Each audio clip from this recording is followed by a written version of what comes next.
I'm Frank Jones. I'm an alcoholic. And I want to thank the committee for inviting me to share here in Oklahoma. It's an honor and a privilege, and it's just good to be here. I got to tell you that the whole time I've been sober, and since I've been speaking, and wherever I speak, this is the first time that I've ever seen the Oklahoma Cowboy cheerleaders. That's new, and never seen cheerleaders in an AA meeting before.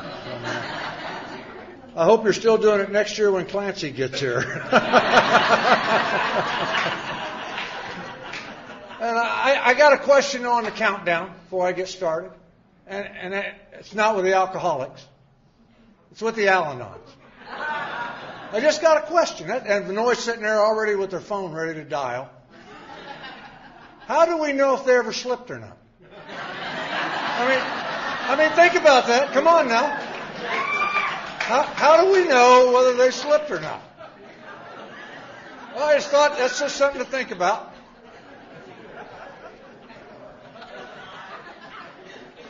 I want to thank this Larry up here for picking me and the other Larry up at the airport and the drive back. And I got to tell you that I've been sober about 26 years and almost 10 months. And coming here from the airport, I have never been so frightened in sobriety. And I haven't thought about suicide in a long time, but I thought about jumping out of his car. I'm going to tell you that right now. But his wheels only went off the concrete twice all the way out here. It wasn't bad. Is that a concrete truck, Larry? I don't know. Let me get a little closer. You can't. It looks like he's towing you. But, and you didn't complain about the handcuffs last night.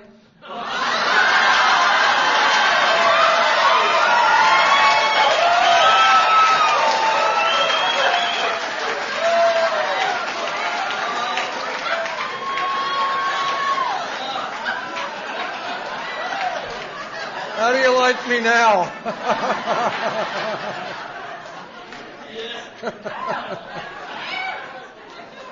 Oh, yeah. I've had fun at this conference. Marla, call me. And I want to thank Larry and his beautiful wife, Connie, and Marla. They took Larry and I to dinner tonight. We went to, what was it, Bubba Rose or something? What's it? Bub Rose? Well, whatever the hell it was a great barbecue. It was great barbecue. We had a great dinner, and I enjoyed talking to the folks and everything. And the speakers have been great, and that's all I'm going to say about them. I ain't going to stand up here and talk about Larry and John. They had their time in the sun. So that's it. They both give great talks. It's good to be at an AA function. And I have no reason for being an alcoholic. Now, put your hand down, Benoit. For God's sakes. There's a slip right there, and she's claiming how many years?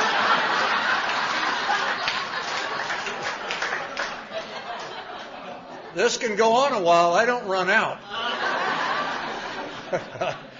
But I have no reason for being an alcoholic. I mean, look at me. I don't look like an alcoholic. You folks here in Oklahoma look like alcoholics, okay?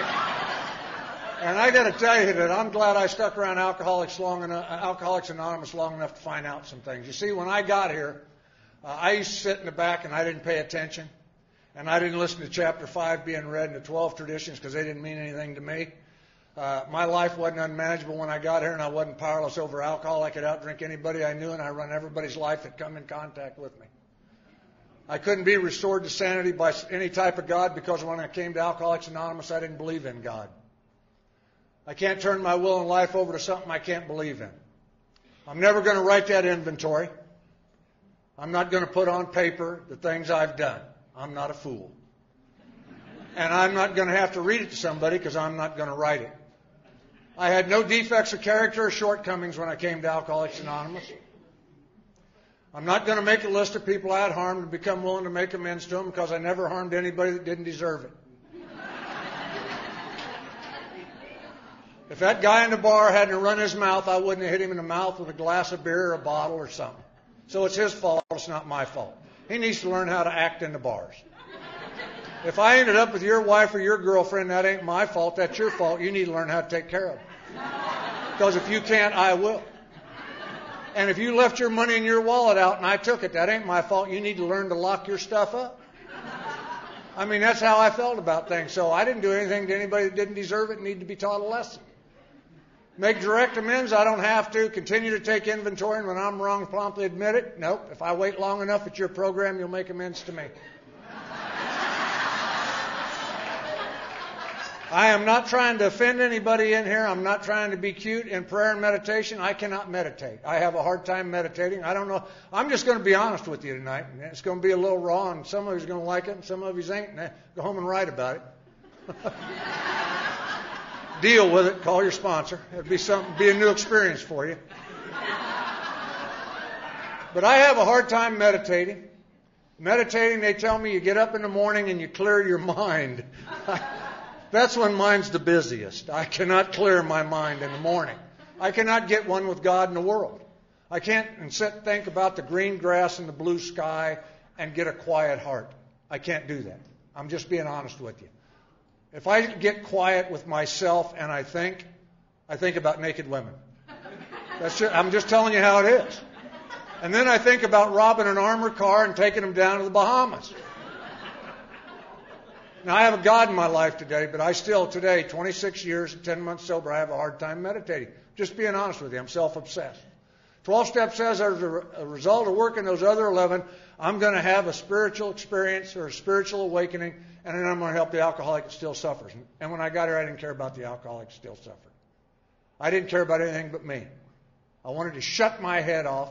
I wanted to get calm. I wanted to be out there in that world, making money, driving a big car, living in a big house, having a lot of women, diamond rings and gold chains, and being cool.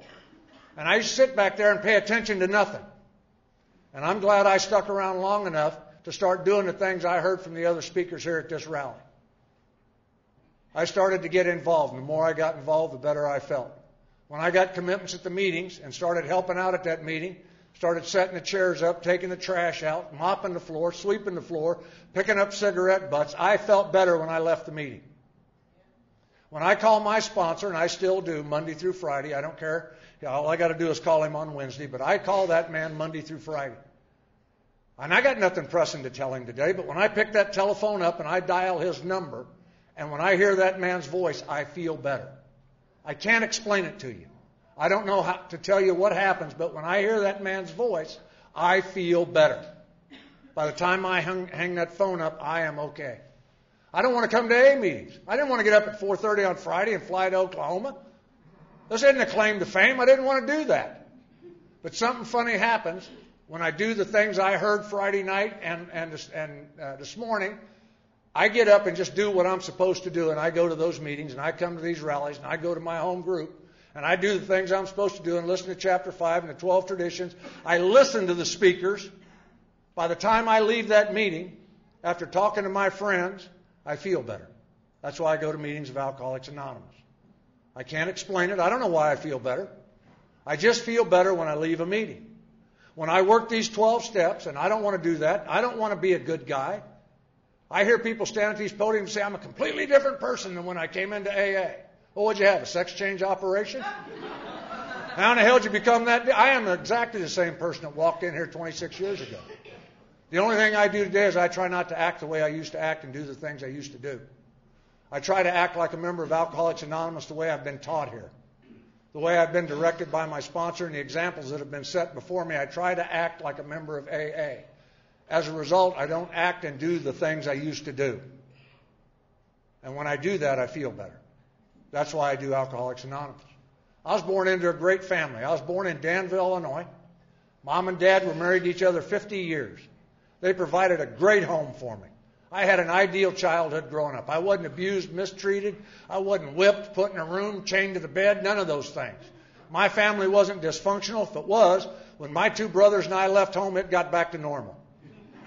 My dad worked on the railroad. He worked hard. Mom stayed home and raised us boys, and I did everything as a kid growing up kids like doing. I played Little League Baseball, Pony League. I played football, basketball, run track in high school. I won 9 varsity letters, and that's not why I'm an alcoholic. I come into Alcoholics Anonymous. I did that inventory. I read that inventory to my sponsor. We talked about my defects of character and my shortcomings, and I found out some things about me. I found out growing up I was a common liar. I just lied. Mom and Dad never taught me to lie. I picked it up on my own. It's easy to lie. When you tell the truth, it's just out there. You can't do anything with the truth. It's just there. But if you're a liar, now you're working it. I've been an airline pilot. I've been a cross-country truck driver. I've been a dentist. I've been a gynecologist. You can be anything you want to be if you're a liar, and I've picked up lying at an early age. Nobody taught me how to lie. I was a thief because it's easier to steal something and walk out of the store, have the item and your money, you're a double winner. Right there, you got it both. I don't want to stand in line and pay for it. Mom and Dad never taught me to steal. I picked that up on my own. I used to steal all the time and give it to people so they'd like me. I cheated. I'm a cheater.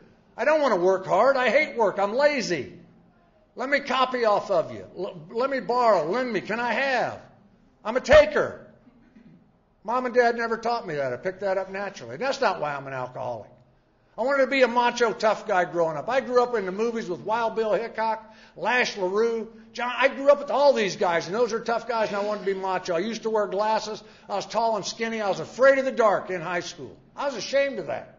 I know you guys here in Oklahoma ain't afraid of nothing. I was afraid of the dark. It was terrible. If you catch me on a spiritual down, I'll leave the light on in my hotel room, for God's sakes. And I was ashamed of that, and I couldn't tell anybody about that. And that didn't make me an alcoholic. My first party at Danville, I was a hot summer night, and all the guys from the ball team were there. And my girlfriend, she brought me over a big iced tea glass full of slow gin with 7-Up in it. I didn't know what slow gin was. I'd never heard of it. I took a little drink of it. It tastes like strawberry Kool-Aid. That's my drink of choice. I love strawberry Kool-Aid and bologna sandwiches. I grew up on them. I still love them today. I took that glass, I chug-a-lugged that glass of slow gin and 7-Up down, nothing happened. Nothing happened. I didn't put on a wrinkled trench coat, throw a bottle of wine in a paper bag, and shoot to Skid Row. I didn't talk to my high school counselor and say, hey, how do I become an alcoholic, man? I want to be in Oklahoma someday. I want to speak to them alcoholics. I didn't do that. I emptied the glass, I gave it to her, I said, bring me another one. She brought me another one, and I drank that one down. And nothing happened. I didn't get knee walking, commode hugging, puking on your dress shoes drunk. I wasn't drinking for the taste of the alcohol or the effect or what alcohol was doing to me or for me. I wasn't doing any of those things I've heard at the podiums. I was drinking for one reason and one reason only. All my buddies at that party were drinking. That's why I drank. I drank because my friends were drinking, and I wanted to be like my friends. I wanted to be macho and cool like those guys. They were hugging and munching their girlfriends in the corner. They were dancing and laughing, and I can't do that. I'm standing on the corner with my arms crossed against the wall, and I can't ask you to dance. I don't know how. I don't want you to make fun of me. And I don't want to talk to you. You're going to think I'm stupid. And so I thought if I drank like those guys, I could do the things those guys are doing. That's why I drank. I drank to fit in and be a part of. That's all. And I drank almost a gallon of slow gin in about 30 minutes. Glass after glass. That was nothing. About 20 minutes after I drank that last glass, I found out where slow gin got its name. I got drunk as hell. I went into a blackout. I got taken home and I passed out. And the next morning when I come to, I'm puking up everything I'd eat and drink at the party that night. I am sicker than a dog. My stomach's pounding. My head's pounding. I'm sick. And I can't remember how I got home. I didn't know what a blackout was back then in high school. I come into Alcoholics Anonymous and the old timers snapped me up and told me about blackouts. They said normal drinkers don't have blackouts. I didn't know that. I thought everybody at the party experienced what I experienced. I didn't think anything was different. I'm a kid. And so I missed 3 days of school with a terrible hangover. I went back to school and the guys told me about that night. They told me I was dancing. They told me I was laughing and funny. And some guy said something and I punched his ticket. And when they told me about that night, I felt a part of the guys. I don't remember any of it. But hell, I evidently had a great time. And that's enough for me right there. If you tell me I had a good time, I had it. Now, I didn't turn into a blazing alcoholic after that and get the shakes in study hall when I didn't drink. I drank when I could get it.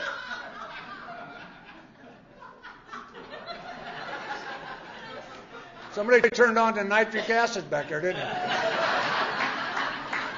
Got a gas leak. But, I just drank when I could get it. And it's usually on weekends. When I got drunk, I got in fights. Because I'm full of fear. I can't tell you about that fear. I don't know that's what it is. And I keep you away from me by being a fighter. And then I steal things and I give it to you so you like me. And I didn't act that way sober, only when I'm drinking. I didn't correlate that to anything. I correlated it to having a good time and being cool. Now, 2 weeks before I'm supposed to graduate from high school, I have this scholarship to go play basketball at this university. But I have a committee in my head, and my committee's talking to me. And my committee says, what if you go to that college and you don't make the basketball team? That scared me. What if I don't get grades good enough to stay on that team? Now I'm full of fear. I don't want to go to college and look bad in front of all the adults and the kids that are going to college. I don't want to look like a wimp. And I made a keen alcoholic decision. I quit high school. It made sense to me at the time. You can't go to college on a scholarship if you don't graduate. So I quit school. And then I'm drinking with the guys 2 weeks later, and I'm macho, I'm cool, I know I'm cool, I quit school. I had another keen alcoholic thought. I went down and joined the Marine Corps. No, not if you're a wimp and a wussy. Do not go in the Marine Corps. Go in the Army. That's all. They've turned on me. Start the car, Larry. Got to get out. Or the Navy, doesn't matter, either one. But I joined the Marine Corps. Now, I'm on a train going up to Chicago to get sworn in, and I'm full of fear, and I'm homesick, and the train ain't moved yet.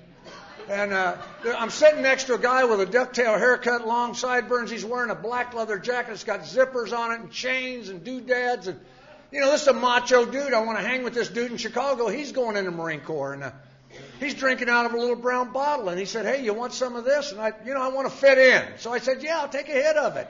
And he handed me the bottle, and I chugged like 2 or 3 big mouthfuls of it. It was whiskey. Now, I don't know how you drank whiskey at the age of 17. But I sprayed that crap all over the seats in front of me. I had whiskey coming out my nose, and my eyes are watering, and I can't breathe. This guy's looking at me funny. I don't want to be a wimp. And I wiped off my face, and I handed him the bottle, and I said, that's pretty good. And he says, you want some more? And I said, I can't breathe right now. I'm having a problem. And I drank to fit in. I drank to be a part of the guys. And we got sworn in up in Chicago and went to Marine Corps Recruit Depot, San Diego. And I went through boot camp scared, full of fear and homesick. And I can't tell the other guys in boot camp about that because they're macho guys. They're all older than me. They're 18, 19, 20-year-old. I'm 17. And I had to learn to put a facade out there and act like what I thought a man should act like. And, I struggled, and I got through boot camp. And then they put me in the infantry at Camp Pendleton, and then the Cuban crisis happened in '62, and we went down the coast in a convoy and through the canal and went down there for the blockade, and I'm full of fear. We're going to war, and I can't tell anybody about that fear. I don't know fear. I can't explain that to those guys, and I don't want to tell them I'm ashamed of it. Nothing happened there, and we come back through the canal and went to the Far East for 13 months. Unpacked my gear the first night, and the guy said, hey, Frank, we're going out in the Ville and get drunk. You want to go out with us? And I said, yeah. I felt a part of the guys. I've never been in the Ville. I can't wait to go in the Ville. And we go out in the Ville, and there's 5 or 6 of us, and we bought a Typhoon 5th of sake, and these guys are passing that bottle of sake around there, chug-a-lugging it, and they're punching each other and hugging and shit and headlocking each other. They're macho. That impressed me. I liked that. And that bottle got to me, and I chug-a-lugged 2 or 3 big mouthfuls of it. I don't know how you drank sake at the age of 17. I sprayed that crap all over their shoes. And they're laughing and pointing at me, and I feel like a wimp. I hate that feeling of feeling like a wussy. And, the bottle come around, and I chug-a-lugged some more, and I puked it up. I got sake running out my nose. My eyes are watering. And these guys are making fun of me, and I hated that feeling. And I learned something that night in Okinawa. If you're going to be an alcoholic, you can't let looking bad bother you. You just got to hang in. I think that's important. And I hung in. And the bottle come around again, and I chug-a-lugged, and I kept drinking it and holding enough down. And then finally I held enough sake down, and something funny happened. I looked at those 5 or 6 Marines I was drinking with, and I realized something. These guys are punks. Why am I hanging out with these sissies? I don't know what alcohol did for you. That's what alcohol did for me. And I left those guys. I don't need those guys. I went out drinking on my own. And I'm out in the bar drinking, and I'm shooting pool with a Marine from another unit, and he said something that evidently offended me, and I smacked him in the face with a pool cue. Now, in the movies, it's cool. It looked good. But he's laying there bleeding. They're calling the military police. I don't want to go to the brig. I don't care where you get your relationships. I don't want to go to the brig. I'm full of fear. And I feel bad about doing that, and I know I shouldn't have done it. And I feel bad, and I leave that bar, and I run down the alleys in Anoka, and I go in another bar, and I sit in there, and I order a shooter and a beer, and I drink that down, and the more I drink, something funny happens. I lose the fear of going to the brig. You see, I don't care about picking a tab up when I drink. You see, everything I do when I'm drinking, I have already thought about it, and it's okay. You see, when I drink, my head tells me it's okay to do what you're doing. Otherwise, you wouldn't be doing it. And alcohol makes everything okay for me. I don't care about responsibility. I don't care whose lives I walk through. I don't care whose lives I ruin. I don't care whose stuff I take. I don't care who I do what to whoever. I don't care about being faithful to anybody. I don't care about paying my bills on time. When I drink, I care about me. I am the mighty I am. And if the MPs walk in that bar, they are not taking me alive. We're going to fight it out. That's how I feel when I drink. And then I start bragging to the Marine sitting next to me about hitting that guy with a pool cue. And then I'm drinking, and I look down at the end of the bar, and there's a Nason sitting down there.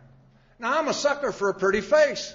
Women have been able to take me for every dime I've got all my life.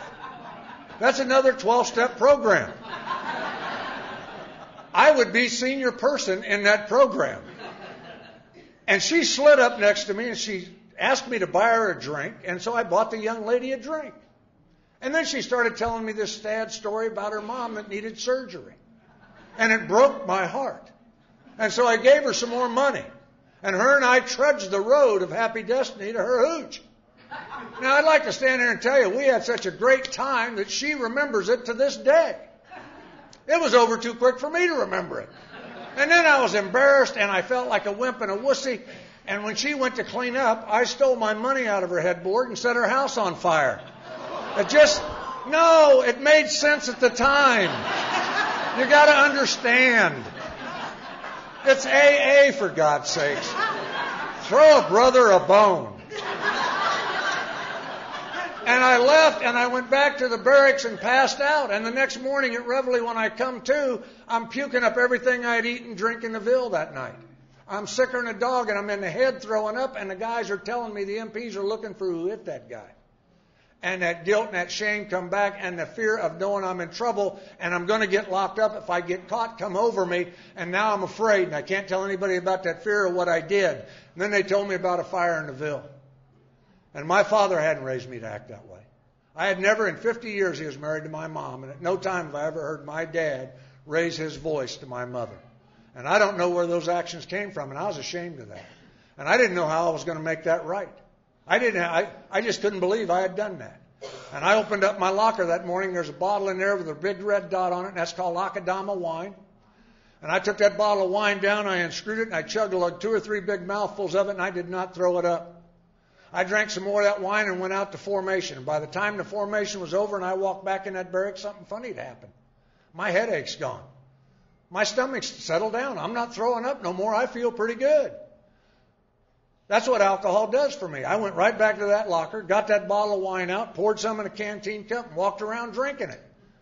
20 minutes later, I'm bragging about hitting that guy with a pool cue. I'm bragging about setting that woman's house on fire. When I drink, everything I do is cool. And I became a morning drinker and a daily drinker at the age of 17. All my money went on booze and women in the bars, and I became a bar fighter because I'm full of fear, and I'm too light to fight, and I'm too thin to win. And I developed the technique of ambush. And I'd make a stripe, and they took it away from me. And then they'd restrict me to the base and then the barracks. And if you'd have come up to me over there and said, you know what, Frank, every time you drink, you get in trouble. Every time you're drinking, you get into something you shouldn't be into. I could give you reasons why my drinking had nothing to do with the problems I'm getting into. I don't know about you, but I could rationalize and justify all my actions when I got to Alcoholics Anonymous. If that guy in the bar hadn't have said that, I wouldn't have hit him in the mouth with a bottle of beer. He needs to learn how to talk to people. If the duty NCO hadn't have said, shut up and go hit the rack, Jones, I wouldn't have smacked the duty NCO. I'm not stupid. He needs to learn how to communicate with the troops. And I could rationalize and justify all of that till I came into Alcoholics Anonymous. The old-timers in my home group, they snapped me up and said, if you want to see what the problem is, Slim, go look in the mirror. The 12 steps in that big book of Alcoholics Anonymous are made for you to work, not the people around you. I had to learn in Alcoholics Anonymous I had to take responsibility for all my actions because when I got here, I was a victim. I was a big victim. And I got in a lot of trouble over it because really the Marine Corps frowns on those actions, even in 1962, 63. And I perceived the cab drivers over there were ripping us servicemen off. I thought their meters were fixed, and that used to baffle me, but I figured it out. And one night I decided to get my money back from one of them. That's called robbery. And I beat that man's face in with a rock, and he almost died. And I got locked up. And my dad flew from the States to Okinawa, and he met with the commanding general, and I was 18 years old. And I was facing a lot of time in a federal penitentiary for that crime. And my dad paid for that man's surgery, and he paid for his retirement. And he gave that cab company some money. He met with the commanding general. Some deal was cut somewhere. I just didn't want to be thrown out of the Marine Corps. It's the only thing I knew how to do. And back then, it ain't the way it is today. And by the time paperwork went through to get me released from that brig and sent back to duty, I spent a year locked up in that brig. If you'd have told me it was behind trying to get money to drink on, I'd have told you that ain't true. Those cab drivers are ripping us off. They let me out of that brig, and they sent me to Camp Lejeune, North Carolina. I went through Illinois on my way over, and I met a girl just out of high school, and I married her. Took her down to North Carolina with me. She wants me to stay home and be a husband. I can't do that. I'm a bar drinker. I like the intelligent guys and the beautiful women in the bars. And so I don't know what you guys would do to get out of the house, but I'll tell you what I'd do. I'd start a fight with that beast and make it look like it's her fault. And then we're having a cuss fight because we're both drinking. And now I can't drink in a noisy place. I got to get the hell out of that house. If she wasn't yelling and screaming and acting that way, I'd stay home, but she is, so I'm out. Now I'm out in the bars drinking, and then some guy will say something, I'll hit him with something, they'll call the Jacksonville police. So I'll leave that bar and I go in another bar, and I got to be validated. I don't feel like a man. And guys like me, I don't know what kind of guy you was, but guys like me got to be validated with another woman to feel like a man. And so I'd lock eyes with some honey in the bar, and then her and I would trudge the road of happy destiny to her hooch. And then we do what we got to do, probably to validate both of us, but me for sure. And then I'm laying there sobering up in her bed, and I'm starting to think. You should never drink and think. That's just a bad deal. You're not going to come up with anything positive. And what I'm starting to have when I'm laying there is those feelings you're going to have when you're unfaithful. And I'm having those feelings you're going to have when you're a liar. And I'm having the feelings you're going to have when you're a cheat. And I can't go home and look at that woman now. And so I stop in a bar and have a couple of shooters and a beer. Now what my head says is this is a guy thing. This is just what guys do. This ain't a big deal. And so I go home and I walk in and she says, where have you been? Now I hate that question. Now I got to lie to her. I wouldn't be a liar if she hadn't asked that question. So it ain't my fault I'm lying. It's her fault for asking that question. Then I come into Alcoholics Anonymous, and what I found out was my wife is none of my business. It's not my job to tell her what to do, what to cook for dinner, how to clean the house. My sponsor told me if you don't like what your wife cooks for dinner, cook your own dinner and shut up about it. Don't ever say anything to her. Stop it. For God's sake. You're not even cooking yet. Why are you clapping? Jesus. But if you are, I got a stove in my room. You do too, don't you, Larry? Exactly. My sponsor told me that if I didn't like how that house looked, to clean that house myself. He said, evidently she's happy with how that house looks. I had to learn in Alcoholics Anonymous how to be a husband. I had to learn that here because I didn't know how to be a husband. I had to learn from the old timers in my home group. And then what happened is we had a kid, and I don't know how to treat kids. You see kids cry, and they make messes, and they break things, and they spill things, and they crap in their diapers. And no human should do that. I mean, think about it. Well, maybe we should when we're drunk, but God, we got a reason. And I'd shake her, and I threw her in that crib, and then the wife would start, and we're fighting, and she's crying, the kid's crying, and the only thing that takes the guilt and shame away of being a bad father is a couple of shots of whiskey and a beer. And then I come into Alcoholics Anonymous, and I found out kids are little people. That that's what kids do when they grow up. They move things around and spill things and break things, and that's what they do. And I had to learn in Alcoholics Anonymous from my sponsor and the old timers. They said the only time you touch your kids is when you're going to put your arms around them and give them a hug. Lower your voice in that house. Don't use that language in the house that you used to use out in the bars. Your wife and kids don't deserve to listen to that filthy language. I had to learn in Alcoholics Anonymous to clean my language up around women and children. Don't make you macho. My sponsor used to get all over me, and then now today I hear young people standing around talking, and the guys are using the F word and everything, and I think, God, I admire them. That really sounds intelligent. My sponsor told me when I talk like that around women and children, I'm a mental midget trying to express myself forcibly. And so I had to learn to clean my language up in Alcoholics Anonymous. It doesn't make me a man to use that kind of language. And I had to learn that here because I didn't know. I thought that made me macho. I had a total misconception of what that word meant. Then I got called into the CO's office one day, and they issued me a rifle with a telescope on it and live ammunition. Sent me across the ocean to a place called Vietnam. Vietnam ain't my problem. It's never been my problem. I am my problem. My problem is standing in the middle of my wardrobe right now. I was over in 67, 68, and I was a sniper. I was with 26 Marines up at Quai San and Con Thien, and I'm full of fear, and I can't tell anybody about that fear because I'm ashamed of it. I'd never been in war, so I don't know what the hell I'm supposed to feel like, but I'm ashamed of how I feel, and I can't tell anybody about that fear. And I found out a secret in Vietnam. 151 proof rum. Put that in your canteens and drink it. You're bulletproof and invisible. And that's what I did. Now what I can do is go out on those patrols and do the things I have to do to show everybody how tough I am. And I did a lot of bad things to a lot of people, and I'm not proud of that. But that's just where alcohol allows me to go. And I came into Alcoholics Anonymous, and what I found out here is I can't change those things.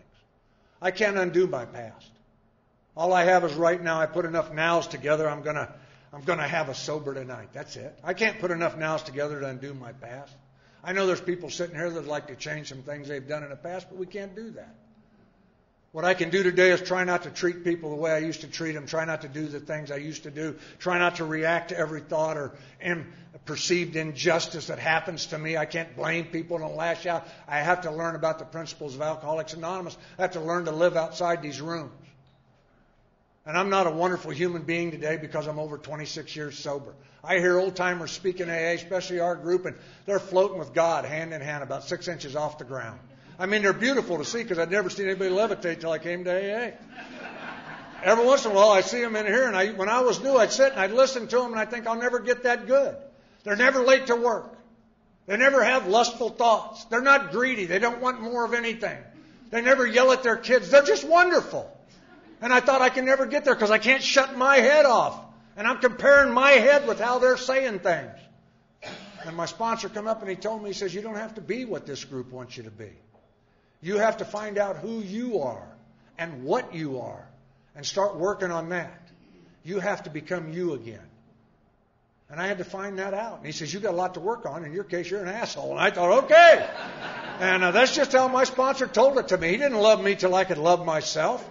That's the most ridiculous thing I've ever heard in AA, almost. Well, think about this. Love you till you can love yourself. Name me one. This makes me crazy. I'm going to just tell you right up front. Nobody in your entire life can ever possibly love you as much as you love yourself.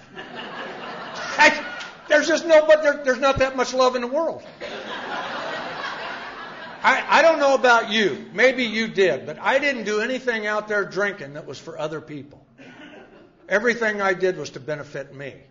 I am selfish and self-centered, and I don't kid myself about that. I'm abrasive and critical and judgmental. That's just the way it is. I'm not a good husband today because I'm over 26 years sober. I'm not a good father today or a good man today. I'm a good member of Alcoholics Anonymous. I believe that. There's nothing I won't do for Alcoholics Anonymous. Anything I'm asked to do, I will do it. If it's legal, I will do it. I'll do some things illegal. If it'll keep somebody sober and saved, I will do whatever I have to do. I never say no to an AA request. And that don't make me a good man. That makes me a survivor. That makes me what these guys talked about since this rally started. That makes me want to live. Makes me want to have my head quiet. That's why I do these things. It benefits me. And I'm a lot better father and husband and man today than I was 26 years ago. Hopefully tomorrow I'll be a little bit better than I am today, but I can't guarantee that. So there's been things in my life that's changed. I've had bad things, tragic things, great things, sad things, horrible things. The only thing that I have never changed in over 26 years is my commitment to AA. I love Alcoholics Anonymous. I still go to at least 4 meetings a week. I have commitments at those meetings. I sponsor guys. I do the things I'm asked to do. I call my sponsor. I do what I'm supposed to do in AA because I love this program because it keeps my head quiet. It keeps my stomach calm. I can live out there in that world I had a hard time living in. And it's because I come in here and sit down, shut up, and listen.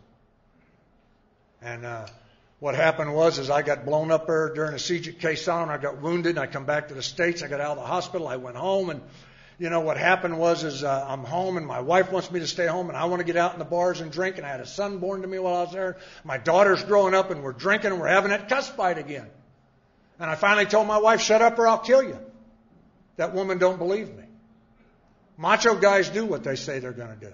That's what I've always been taught. And I walked in the closet and I got the gun out. I left home for that woman. And I walked back in that kitchen and I said, if you don't shut up, I'll kill you. And she didn't shut up. And when I came here, I didn't believe in God. And you guys told me there's always been a higher power in my life. When I look back over it today, I can see that. You see my daughter standing between my legs pulling on me, telling me don't shoot her mommy. And I'm trying to get the safety off that gun. And it's rusted. I hit a pin at the base of the receiver, and when I pushed the pin in, it was the firing pin. And the gun went off. And the bullet went through my hand and down between my legs where my daughter was standing. And the bullet didn't hit her. And I'm a blessed man for that. I could have accidentally shot and killed my daughter that day because my wife won't do what I'm telling her to do because I'm the boss. Shortly after that, she divorced me. I couldn't believe it. I fired one shot. I shot myself. She took my kids. I drank over that. My head tells me when I'm drinking, I'm a good father. My head tells me I'm a good husband. I don't know what alcohol tells you. It tells me that I'm right. I was a drill instructor in San Diego, and I hazed the recruits and abused them and fought in the bars down there and started carrying a gun, and I'm fighting in the bars. And 2.5 years on the drill field, I had this keen alcoholic thought. I volunteered and went back to Vietnam for a second tour. I was in the infantry this time, and all I did is repeat my bad actions from the first time and did a lot of bad things to a lot of people. What alcohol did for me is save my sanity over there, that's all. Alcohol kept me sane most of the time. I got shot up in an ambush this time. I come back to the States. Marine Corps wants me now when I get out of the hospital to come back after lunch. I can't do that. I have to drink now to keep the demons away.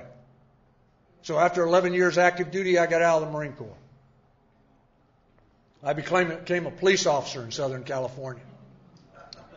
Freeze! I love saying that. Does it get you hot? Okay. Way to go, baby. I'm a police officer in Southern California, and I can't tell my partner in the police car I'm afraid of the dark in the alleys because there's demons down there now. And he'll think I'm crazy if I tell him what I think's down there. Before I go to work, I drink. It takes fear away. Now when I'm on the streets and you scare me, I get violent. I was a violent police officer in the city I served in, and I'm not proud of that. Because of Alcoholics Anonymous, today I get to go in the institutions, and I speak in there once in a while, and I make my amends. I tell those guys what I used to be like and what I'm trying to be like today. And I'm not always successful, I got to tell you that. I know you can't tell I'm intense, but I am. And I try not to do those things today, and I try not to act the way I used to act. And Alcoholics Anonymous has afforded me that and the ability to make amends. I got married again when I was a police officer, and we had a girl, and then she got pregnant again, and I don't feel like a man. I still got to be validated. And so I started to have an affair with my partner. I have a female partner. I don't care what your preference is. Mine is female, so I have a female partner. Her and I are having an affair, and she found out I got my wife pregnant. She took offense to that, and that woman shot me. And who the hell's cackling? There's just no reason to laugh at that. You're a vicious, evil woman. All right, all the women that laughed and got a kick out of it, all you guys, I want you to spot them. Because if they own a gun and you irritate them, they will shoot you someday. So it's all fun and games till you get shot. And then it's just fun and games with a scar on your head. That woman shot me in the head. And I thought rather than get gunned down in the police car, I'd resign. And so I left the police department. And I got a real estate license. And I made a ton of money. And if you think money will fix alcoholism, if you're an alcoholic of my type, money doesn't fix alcoholism. I made a ton of money in real estate, folks. I bought 2 new Cadillacs and I paid cash for those cars. I'm a big deal. I put a house on a 1/4 acre with my wife and kids. We put a swimming pool in and 3-hole putting green. My kids wore designer clothes. I wore custom suits. And I had diamond pinky rings and gold chains and necklaces. And I had an Alano Club starter kit before I ever thought about AA. And that none of those things fixed my rage. None of those things fixed my alcoholism. None of those things took away the lying and cheating and stealing. None of those things took away the ego and the self-centeredness. And at the age of 36 years old, I stood there one day and I looked around and everything I'd worked all my life to get was gone. My wife and kids had left me. The house, the car, the jewelry, the clothes, everything I owned was in a cardboard box in the back seat of a stolen car. And that's a hell of a note for a former police officer. I ended up homeless. I ended up on the streets. I ended up passing blood when I went to the bathroom. I got very sick. A woman I'd worked real estate with seen me one day wandering the streets, and that woman picked me up, took me to her home, and she cleaned me up and took me to a doctor. That doctor gave me a physical, and they let me go, and I went back to doing what I do. When they got the results in, she found me again and took me back to that doctor, and I sit in his office. And what that man told me that day sitting in his office was this. He said, Mr. Jones, he says, you're addicted to alcohol the way a heroin addict is to heroin. If you don't stop drinking, you're going to die before summer. You have cirrhosis of the liver and a hole in your throat from vomiting all the time. All the things are going to happen to you that happens if you're eating and living and drinking and doing the things I'm doing. And when that man told me I was going to die, what I was flooded with was relief because I'm tired. It's not easy ruining your own life. It's not easy ruining everybody's life around you. It's a lot of hard work. And I stood up and that man said I was going to die and I shook his hand. I thanked him and I left his office. And I went straight to a liquor store, and with the money those people gave me to eat lunch on, I bought me a 5th of whiskey and a case of beer. And I drank as hard and as fast as I could because if alcohol was going to kill me, I wanted to die. To make a long story short, my parents found out I was dying on the streets, and I wouldn't take care of myself, and my parents had me committed. I couldn't believe it. I hadn't spoke to them in almost 4 years. If I could have got out of the restraints, I'd have went home and rapped to them about it. But when they strap you down, you don't get loose. They had me strapped down. I was pissed. I couldn't believe it.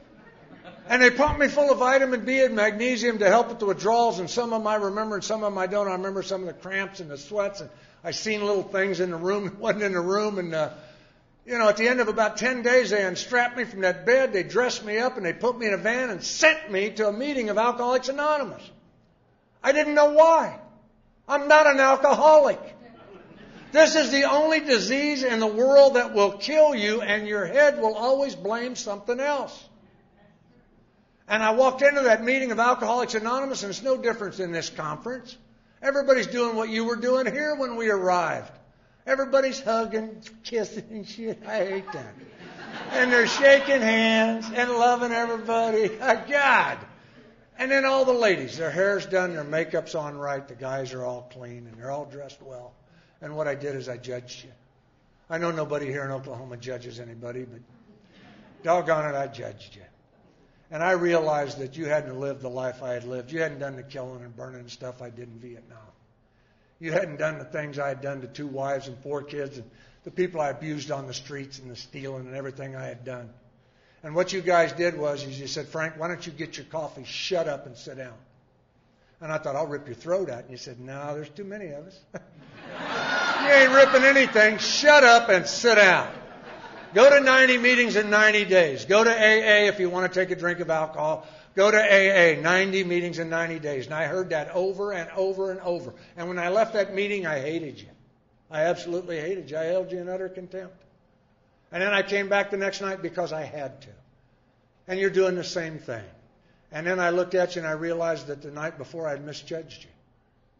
You hadn't made the money I had made. You didn't have the cars, the jewelry, the clothes, the women. You wasn't as hip as me, slick as me, as macho as me. You wasn't as cool as me. You guys looked at me and said, Frank, you ain't got any of that shit now. You're homeless. Get your coffee, shut up and sit down. Go to 90 meetings in 90 days. Go to AA. Go to 90 Me. And I heard that over and over and over. And I got to tell you that if you're an alcoholic of my type, I don't know what type of alcoholics you folks are here. Some of yous I do.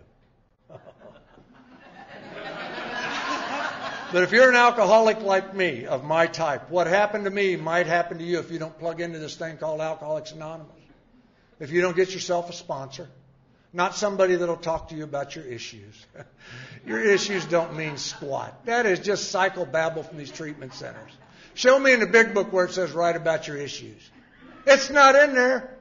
It says write a fearless and thorough moral inventory. It doesn't say write about you. I want to do a sex inventory. Where's that at? Get a sponsor that'll get you involved in Alcoholics Anonymous. Get you involved in the big book of Alcoholics Anonymous. Get you involved in the 12 steps of Alcoholics Anonymous.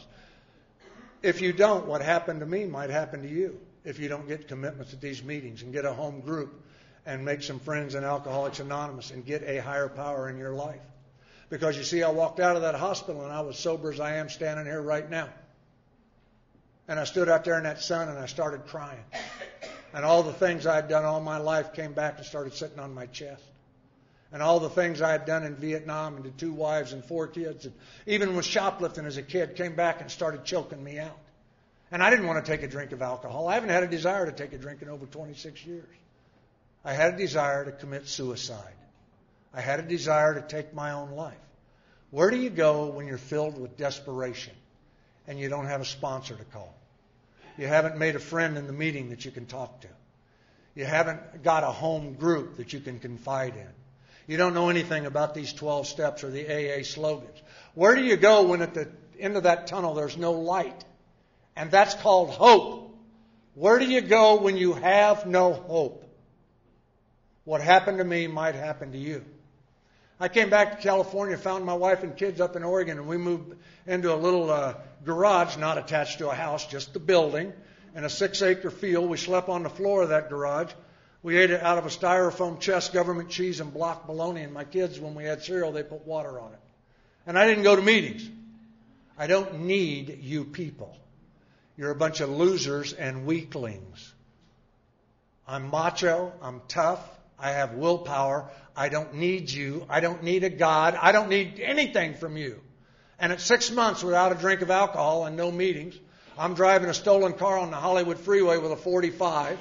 I'm looking for work. I have to feed my children. And I'm doing the best I can. And the guy in front of me is in the fast lane, and he's not getting out of the fast lane. And I'm honking at him to get out of the fast lane. Now, here in Oklahoma, you may just pull around him and wave at him and be serene. I'm not. And I rear-ended the guy. And I chased him off the freeway. When he stopped his car, I stopped and I got out with my 45. And I walked up to his car and I put my gun right in his window in his face. And I said, if you ever drive that slow again, I'll kill you. Now, I didn't want a bourbon and water that day. I wanted to take that man's life. Where do you go when you get desperate and full of rage and fear and no hope and you don't have anybody to call and you can't work these steps and you haven't made a friend? What happened to me might happen to you. At 10 months without a drink of alcohol and no meetings, no anxiety medication, no antidepressants, no nothing, I'm in a grocery store buying me Pepsi and cigarettes. You don't think I'll buy my children milk for their cereal, do you? I'm selfish. I'm always going to get mine first because I'm a taker. I've been a taker all my life. And I'm standing in line with a Pepsi and cigarettes, and it says 10 items are cash only. And I looked at this woman, and my head said, count this lady's items. She's got 13 items. Here in Oklahoma, that doesn't mean anything to you. But I started to get angry. I don't know if you're a thinker. I don't know if you analyze what they mean by that. Did they say that or this? What are those? I'm a thinker. And I started thinking, is 12 eggs 12 items? Is 4 apples in a bag? Is that just apples or is that 4 more items? Is 2.5 gallons of milk? Is that milk or is that 2 items? By the time I looked at her crap, she had about 30 items. And now I'm aggravated. I'm angry. I can't back anger off. I don't know about you. And I'm standing there. I can't believe this crap. And this lady broke her checkbook out.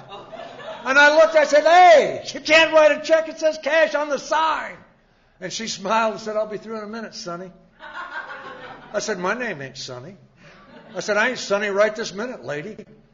And I said, you ain't writing a check in this line. You're going to have to pay cash. And you got more than 13 items. And then I started yelling. And when I get angry, I got to touch somebody. That's right, Jen. You're in trouble tonight.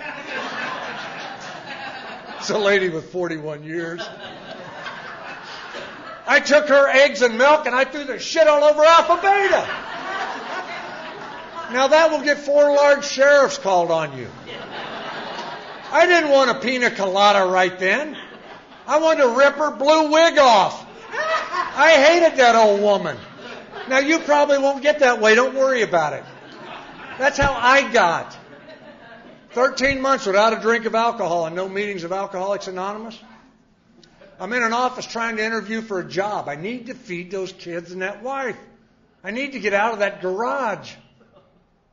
And this guy walks by and he said, Frank, how you doing? I said, that's a personal question.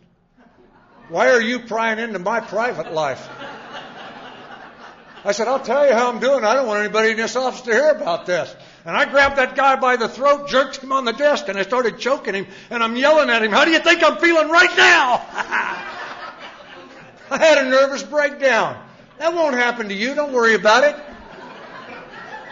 You're tougher than I am. You got a lot more willpower.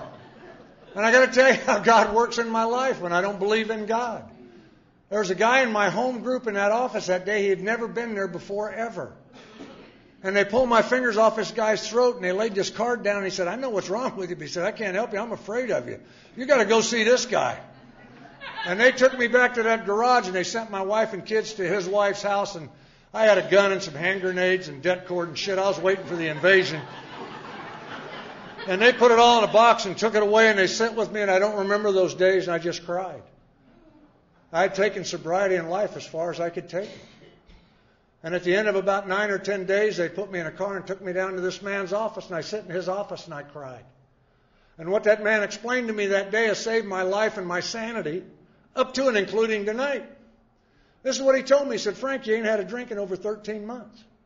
He said, right this minute, he said, drinking ain't your problem. He said, you got a living problem. And he says, you better find a living answer to your living problem. He says, you'll probably find that in meetings of Alcoholics Anonymous. He said, there's a group of people that's walked down that path before you got there. Fall in behind them and do the things they're doing. He didn't tell me to bring the body and the mind to follow. If somebody tells you that and you're new, get away from them. They're trying to kill you. Your mind is not going to follow you anywhere except out to some strip bar somewhere. He told me to get into